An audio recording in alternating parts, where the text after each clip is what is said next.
without further ado, That's what the game's all about. All of a sudden you feel like you can't miss. I'm gonna just leave it up there. You couldn't make that if you tried that again. Absolutely not. Spread the floor. Let's go. Welcome to the first episode of the Buckets Fantasy Basketball Podcast. Really appreciate you guys tuning in. I'm your host, Dan Titus. Joining me is newly named action contributor and fantasy guru and my homie, my boy, Adam Koffler. What's up, dude? How's your Sunday treating you? What an intro, man. I'm a guru. I'm your homie. This is awesome. Sunday's treating me pretty good so far. Nice and toasty here in Central Florida. But I'm so excited to be on this podcast and ready to help lots of people win a fantasy basketball championship. For sure, man. That's the goal here. And we started out on our journey together, man. We go way back, way before this fantasy basketball stuff. And it's cool, man. We had a podcast for those that aren't familiar and those that followed us here, Stretch 4.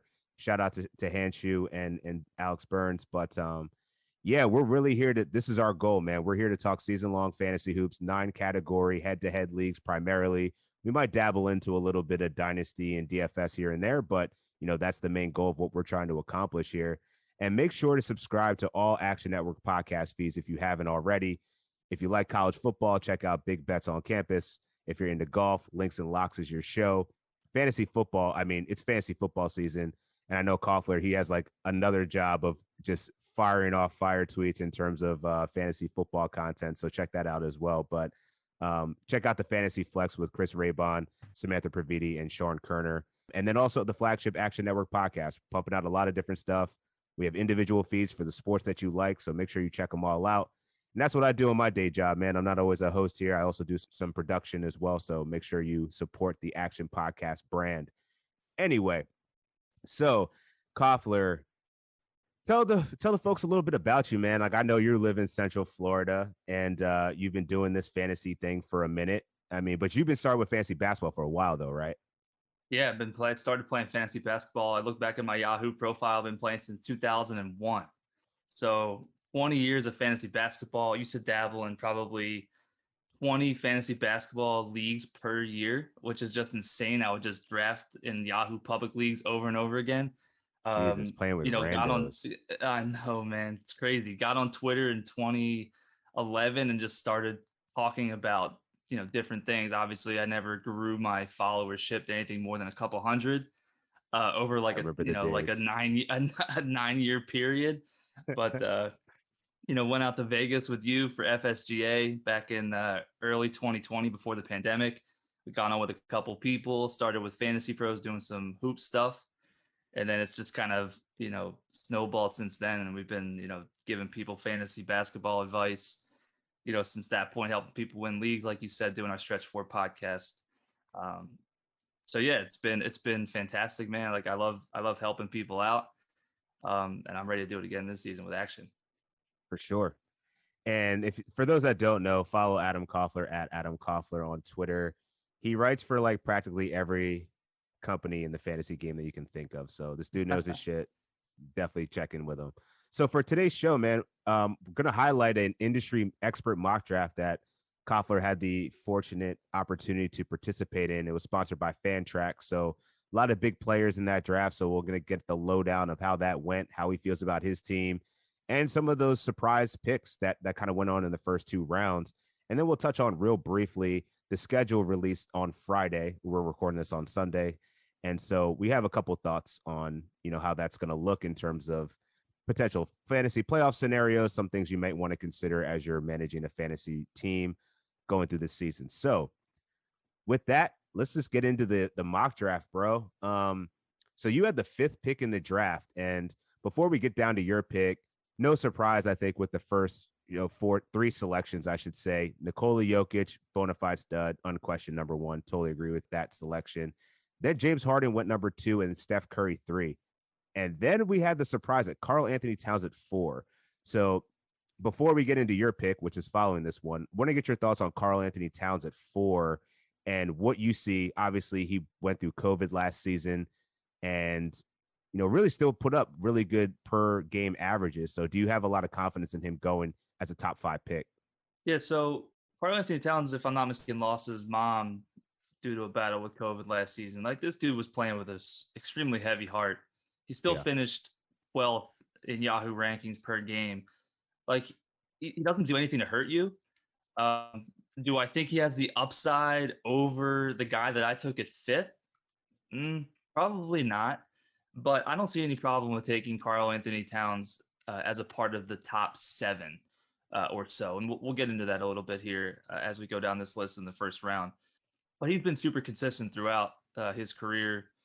And he's one of the focal points of that offense. And even with Anthony Edwards, he was driving last season down the stretch. So I do like Towns, but not over the guy I picked at 5, who is Giannis Antetokounmpo. Like I don't know how you go Towns over Giannis. Giannis did have a dip in free throw percentage last season. At obviously everybody knows about his struggles early in the playoffs where they were counting down from 10 up to 10. I can't remember. But yeah, he shot 68.5% from the line last season, which isn't very good, but still finished 13th per game in terms of his ranking.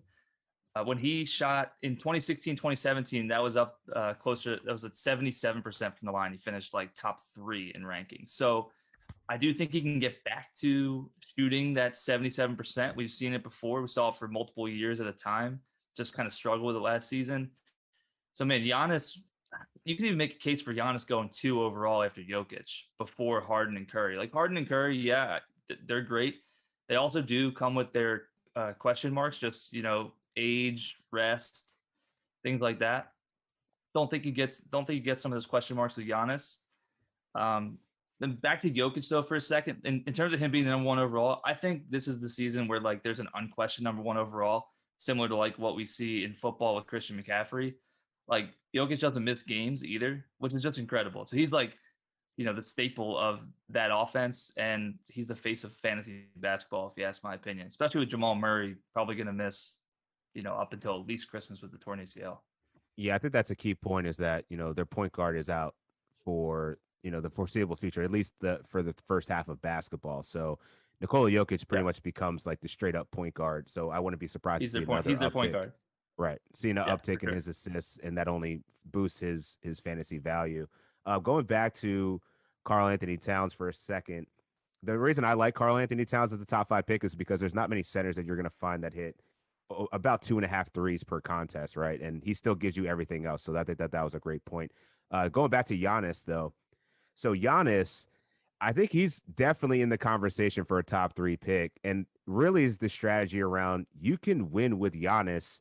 You just have to figure out if you're going to punt free throws. And you can build around Giannis with a tons of, cheap point guards or shooting guards to get those 3-pointers that he may not give you. But it's really that's really the only category where he hurts you. So I think there's definitely a case for, if you decide to punt free throws, just make that focus of just picking up other players that you can get those counting stats, those defensive metrics to kind of anchor your squad, and you don't have to worry about free throws anymore. So yeah, I want to get your thoughts there. If you're picking Giannis, I'm assuming that's what you're going for. Yeah. So my thought process here is that Giannis is going to get back to shooting 77% from the line, because I think he has the wherewithal to want to work on that aspect of his game and get back to where he was.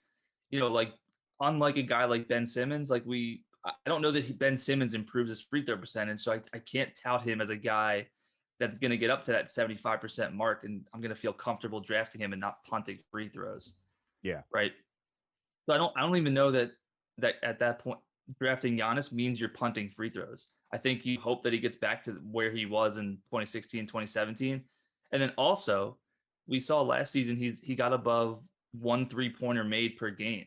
So he's been getting better with the 3-point shot. And even if he's not, he's still shooting like 56, 57% from the field.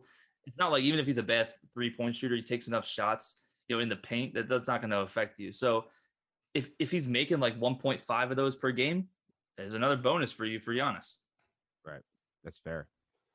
So let's keep it rolling here. Damian Lillard went number 6. I don't think there's much surprise there. CJ McCollum saw a tweet earlier today that he's all in on Portland next season. We'll see what comes of that with Chauncey Billups at the helm. But the next guy I wanted to talk about, Luka Doncic, goes number 7. And you and I are I think we got a little bit of a disagreement here. He did finish 36 overall last season. But to me, in fantasy basketball, it's all about the counting stats. And when you have a nightly triple double waiting there for you, like Giannis or like Luka, and now they have a new head coach in Jason Kidd. They didn't really do a lot to improve their basketball team in the offseason. I'm thinking this is another signal of soaking up all the usage that he can get and probably putting up another close to, 27, 28 points a game with eight rebounds, 8 assists, maybe higher. And to me, even though he struggled at the free throw line, 74% isn't that bad. 73% isn't too bad. I think we could see some improvement there. He's another guy that's a gym rat that I could see totally improving his game, especially building off of what he did in the Olympics, just absolutely crushing people. I'm really high on Luka, and I think I would pick him well before Damian Lillard and probably Karl Anthony Towns. I mean, I think he's got to be a top 3 pick coming into this season just off sheer usage alone. Top 3. I don't know, because I don't know if you could put him over Jokic, Harden, Curry, and Giannis, right? So at best he's 5. The problem with Luka, right? Like Luka's becoming the face of the NBA, right? Like there's no question about that. So I'm not in disagreement there. Sometimes and we're gonna focus on 9-cat head-to-head leagues here for now. I think a lot of people put too much credence into scoring and triple doubles and don't look at the full picture. So if you look at Luka and you look at the full picture, the guy doesn't average more than a steal a game, and he averages like 0.4 blocks a game last season. And he also was like 3rd highest in turnovers after like Russell Westbrook turnover machine and maybe Trae Young. And then like Titus said, the free throw percentage isn't very good. And he's a high volume free throw shooter. I don't know how much better that can get. I mean, for him to be a top 5 pick, he's got to get over like 80% from the line, do way more on the defensive end, turn the ball over way less, and shoot a higher percentage from the field. And I don't know that because of his, he's such a volume scorer and such a high usage player. I'm not so sure that can be done. So I'm okay with him over Lillard, but I wouldn't go any higher than 6 for Luka for those reasons I mentioned. So you mentioned he shot poorly from the field. I mean, I don't think 48% is poor. That's definitely straight for someone that shoots as much as him. Actually, that's a better case for someone. I know you could compare that to like Trae Young, who's sitting at like 43%, right? Like that's definitely going to hurt your field goal percentage. 48 doesn't really hurt you. And then you mentioned the steals and a half a block. I mean, that's still a contribution, though, right? Like you were just saying that Giannis hits a 3 a game. To me, I'll take a steal a game from Luka, who's not really good. Like, there's going to be times where he'll give you 3 or 4, and then most of the times it'll probably be a 0, average out to about a 1. But I mean, he's still doing something on the defensive end. It's not a nothing burger. So, I mean, I just think, yeah, I agree with you that the name notoriety probably carries a lot more weight than his actual play across 9 categories. But you're also looking at a guy that had a down year and still put up ridiculous numbers. Who's to say that he's not going to have an even better season than last year and possibly propel himself up into that upper echelon of fantasy relevance? So I think you're really banking on the Luka upside. There was a down year, and I think he could definitely have a come up. Similar to this guy, next one that went off the board, Jason Tatum. I think Jason Tatum's going to go off, man. And I love the pick here. I don't think you could certainly make an argument for him to go a little bit higher, but I think that this is the right spot for him. Getting a whole new, pretty much, he's got a whole new coach. He's got new players around him. The main core of Marcus Smart, Jaylen Brown will be back. But I think with Kemba Walker out of there and Al Horford coming in there, who's like a shell of himself, I think he's going to get tons of opportunities to showcase that he's one of the best players in the NBA right now, under 25 years old. Like, he's just a straight up baller. We saw him come alive in the USA team, put the team on his back to win the gold. I think this dude's a dog, and he's only going to go off this year. Yeah, no doubt. I think he's the obvious next choice after number 7, whether it be Luca or Dame. Like you mentioned, I think Kemba out of Boston, now it's like, I mean, it was Tatum's team. It's not like it was Kemba's team. But I think really now it's Tatum's team. And like Tatum's gonna take it to the next level. Like, dude only averaged 4.3 assists last game. Like, you figure this dude's gonna have the ball in his hands a lot. Like, I could see him averaging 5 plus. His percentages are great. Doesn't turn the ball over like Luca. Like, I don't know, like he looks like a guy who could average similar stats to Luca outside of the assist numbers. Like, why wouldn't he go higher than Luca? I don't know. It's something to think about. Yeah, so let's keep it rolling, man. So Kevin Durant went after that, then Joel Embiid at 10, Bradley Beal at 11. And then this one I wanted to really talk to you about, Anthony Davis. How do you feel about Anthony Davis as a potential first-round pick, given what we know about his injury history? We know that the Lakers stacked the deck in terms of their roster with a bunch of veterans. Do you trust him as a first-round pick this season? I mean, obviously he had a bad year last year dealing with the potential calf injury, Achilles, whatever that was. But what are your thoughts on AD coming into the season? That's just the thing, man. He dealt with whatever it was. He deals with whatever it is every single season. Like, you never know what it's going to be, something, right? The dude misses like 20 plus games a season, and he's questionable every single night. Like, you can't have that on your fantasy basketball team in a head-to-head league. I mean, you can, like, at some point he becomes a value, right? Because he's right. If you told me tomorrow he's playing 82 games next season, he's the second pick after Jokic. But I don't know that. And also, you have to imagine that even if he's not injured, they're going to call him, like, injured and resting, because they got Westbrook in there now. And between Westbrook, LeBron, and AD, like, they're an old team. They're going to be shooting for being healthy in the playoffs, which is great for the Lakers. It's not so great for your fantasy basketball team. So I'm totally not okay, and I would not condone taking him with a first round pick.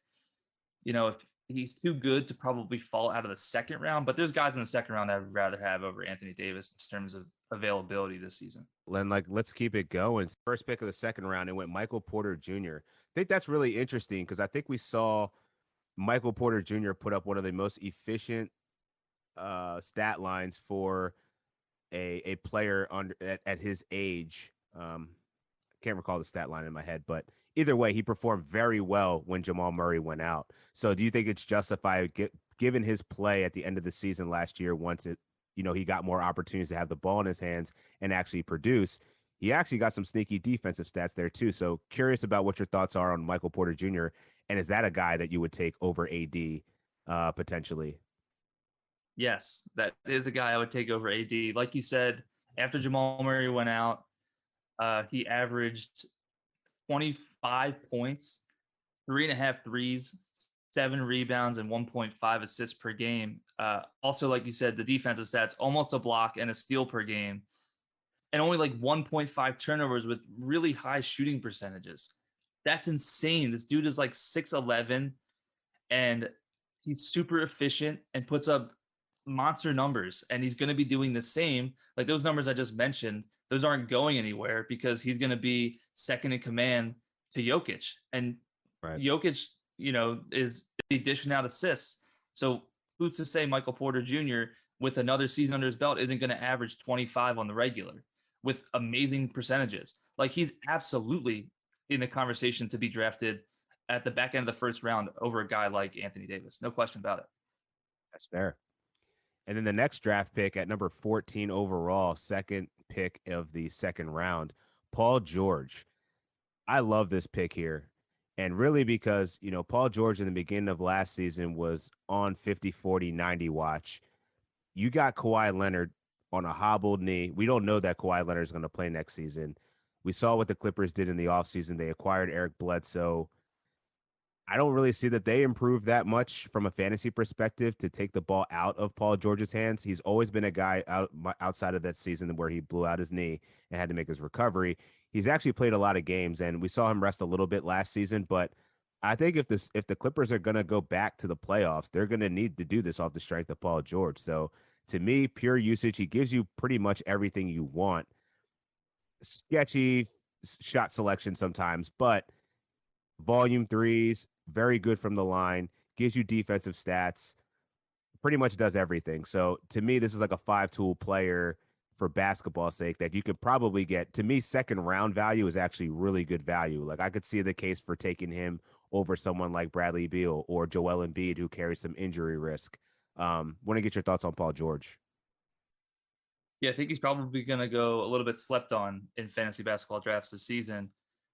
Not necessarily because people are not considering the Kawhi injury and he's probably out for the season, but just the fact that he's in Los Angeles. But I think you could probably look at him more in the lens of the player that he was in Indiana and the usage that he had there, which was crazy, right?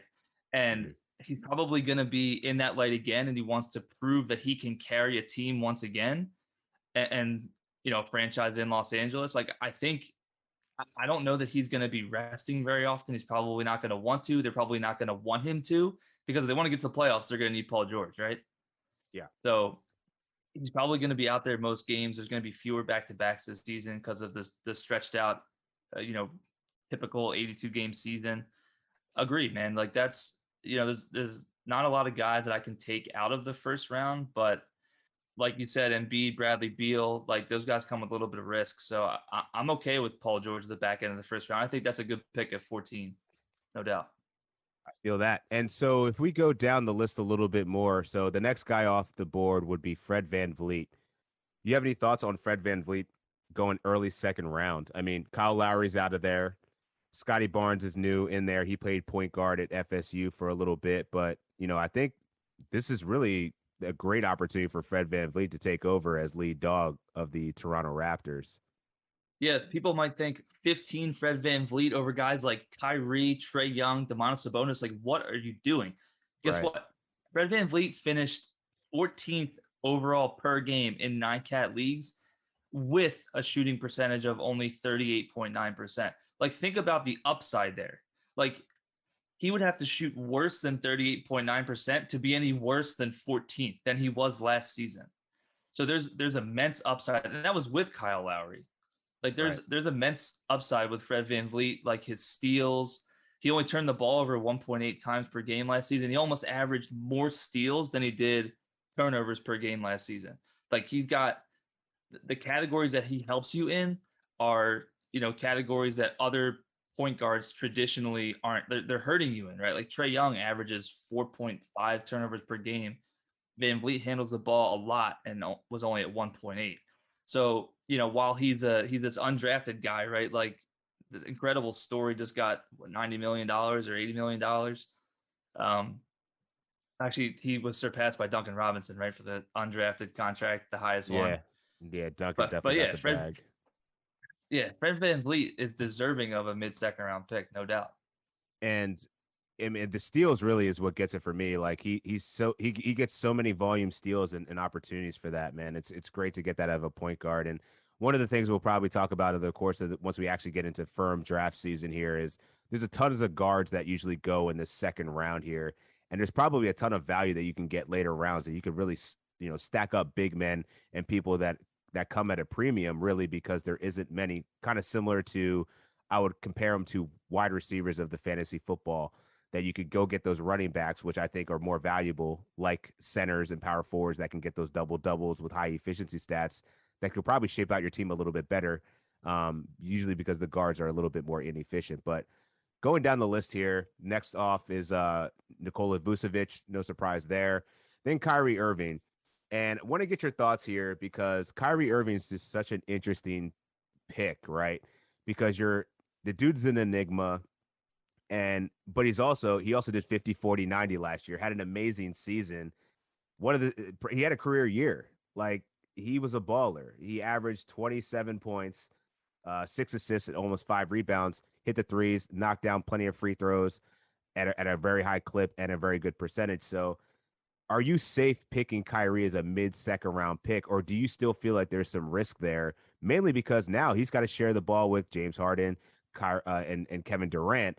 And I don't know that you're going to see the Nets play consistently this 3-man set that frequently because you don't have to win games. Even though the East got better, they didn't get that much better that you're not going to get a little bit of Kyrie resting here. So curious of how you're playing Kyrie, and would you be willing to go as high as taking someone like Shea Gilgeous-Alexander in his place, someone that's going to have all the usage, actually play games? People forgot about Shea, right? Like he was a baller before he got shut down, but so want to get your thoughts on those two players. We can just go to the next topic, Dan. Like you said it all just for me right there. Like you just teed it up perfectly. But yeah, like you said, man, the Nets are not going to need to play Kyrie, James Harden, and Kevin Durant against the Cleveland Cavaliers, against the Orlando Magic, against the Detroit Pistons. There's going to be so many times that one of those guys rests, and likely it's going to be Kyrie and it's going to be Kevin Durant. James Harden typically isn't resting as much as those other guys, and that's why James Harden's the second overall pick in this mock draft. Like he for whatever reason, he just doesn't rest. He's going to average like 12, 13, 14 assists per game, which is just insane. So yeah, for Kyrie, like don't be fooled by last year's per game ranking of third overall.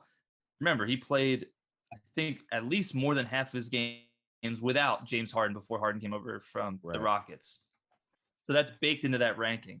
After James Harden came over, he was a different player. Like he didn't average the same 6-7 assists per game. He primarily became a scorer. So those assists came down to like two or three per game. So you have to consider that when drafting Kyrie Irving. And like you said, Shea Gilgeous-Alexander is going to have all the usage. He was hurt last season, so people are going to sleep on him a little bit. But me personally, I like guys that are going to be playing every game and then have something to play for in terms of like themselves. Like that's not Kyrie at this point. That is Shea Gilgeous-Alexander. For that reason, like I want a SGA over a guy like Kyrie there in the second round. Yeah, I feel that, man. And so just to close out the second round of this mock draft with the industry experts, after Kyrie Irving, it went Bam Adebayo, Trae Young, Domantas Sabonis, LaMelo Ball, then Shea Gilgeous-Alexander, and to close out the second round, Rudy Gobert. So, excuse me. Actually, Jimmy Butler closed it out. So that pretty much covers the first two rounds of this mock draft. We're going to get into a little bit more of what Adam's team shaped out as next episode. But real quick, just wanted to get your thoughts. The schedule got released on Friday. Is there any notable things that came out of the schedule that you found interesting, or anything that you think fantasy managers would want to know prior to drafting, that maybe something that could affect their playoffs or something that could affect the trade deadline, something like that? Yeah, so generally speaking, the fantasy schedule and the NBA schedule doesn't typically matter until you get to the fantasy playoffs. And you really need to look ahead starting just before the trade deadline, right? So whether that's January, February, something like that. So you can set your team up best for success at the end of the season. So if hashtag basketball has a fantastic tool that you can use that shows the schedule grid and shows how many games each team plays in a week. For example, the Portland Trailblazers and the Washington Wizards each play 4 games apiece the last 3 weeks of the likely fantasy basketball season. So they're playing 12 games. Like CJ McCollum is playing 12 games, whereas I believe the Clippers have 9 games. Paul George is only playing 9 games. That makes a huge difference. And obviously there's going to be players that you can pick up at the end of the season, like we saw last season. Teams rest players, like the Rockets only had like 6 or 7 available guys, and a guy like KJ Martin came on late and you wanted to pick him up because the Rockets had like 5 games in a week. But I wouldn't really consider the schedule when you're drafting your team, but I would consider it as you're looking to make moves to set your team up for success in the fantasy playoffs at the end of the season. And that hashtag basketball, shout out to them. Great work that they've been doing over there. The schedule grid is definitely a really good tool to use to help manage your roster throughout the season, so you know who to trade at certain points, who to sell high, buy low, so you're preparing for that fantasy playoff opportunity. All right, that'll conclude our first episode, man. Thanks for sticking with us. Adam, where can the people find you? Tell them what stuff you're working on and all that good stuff. Yeah, as Dan mentioned, all my work is pretty much on my Twitter at Adam Koffler. I write for Fantasy Pros, Roto Baller, and The Game Day as well, and then newly a part of the Action Network. Super happy to be here. Happy to help you guys win a fantasy basketball championship, and looking forward to the season, man. Adam is the low-key GOAT of fantasy, man. I know because he kicked my ass last year in a very competitive league, and we'll talk about that as the season progresses because we're definitely going to re it up. And I'm going to take Luka Doncic as one of my top picks as James Harden Light. Just let the world know now. All right, so make sure you guys subscribe to our feed. Catch us on the Buckets podcast. Well, they'll also be sharing it with the homies, Matt Moore, Brandon Anderson, and Raheem Palmer. They're going over all the betting material that you need to know before the season starts. But yeah, that's us signing off. We'll catch you next week. We'll holla at you. Peace.